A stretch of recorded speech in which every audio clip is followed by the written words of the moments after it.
bu dee lu jëm si wàllu scanner lan mooy scanner moo ñuy may ñu jël benn document benn photo wala dara yóbbu ko mu nekk digital.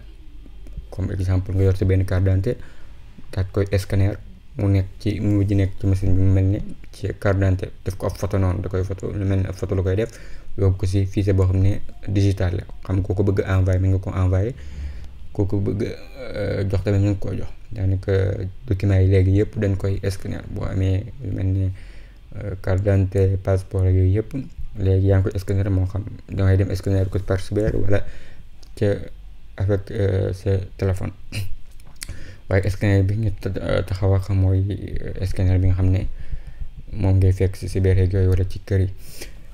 mën ngaa am xeet boo xam ne flat bit scanner la moom day liggéey comme genre photocopier moom boo ko tegee boo jëlee li nga scanner teg ko ci glace face plate bi moo ci plate bi noonu boo ko ci tegee am na benn lumière bu génn boo xamante ne mooy aw ci kaw liñ ci teg di jóge ci li ñuy wax CCFL. après ki koy enregistré du ko yóbbu ki koy enregistré nga xam ne moo koy yóbbu digital file kooku la ñuy wax CCD. mu ne qualité bi ne scanner mi ngi dépendre ak résolution bi ñaata pixel ñooy nekk ci CCD bi nga xam ne mooy enregistré. bu dee moom pixel yi ñu ngi koy natt ci li ñuy wax PPI pixel par inch lañ koy natt. mën nga am tamit lu ñuy wax multifunction devices mooy day nekk machine boo xamante ne dañ ci mën a def scanner mën cee def copie mën cee def imprimante ñu koy woowee multifunction devices. moom mën naa bañ a utiliser automatique flat bed mën naa am sheet fed lay utiliser. soo amoon scanner ba branché ko ci machine bi mën nga utiliser lu mel ne programme Twine nga xam te ne daanaka ñu njëkk moom lañ daan utiliser wala léegi utiliser tamit mel ne WA ñu koy tënk ci Windows Image Acquisition mooy programme yi nga xam ne boo amee scanner mën nga ko utiliser pour mën a def say scan.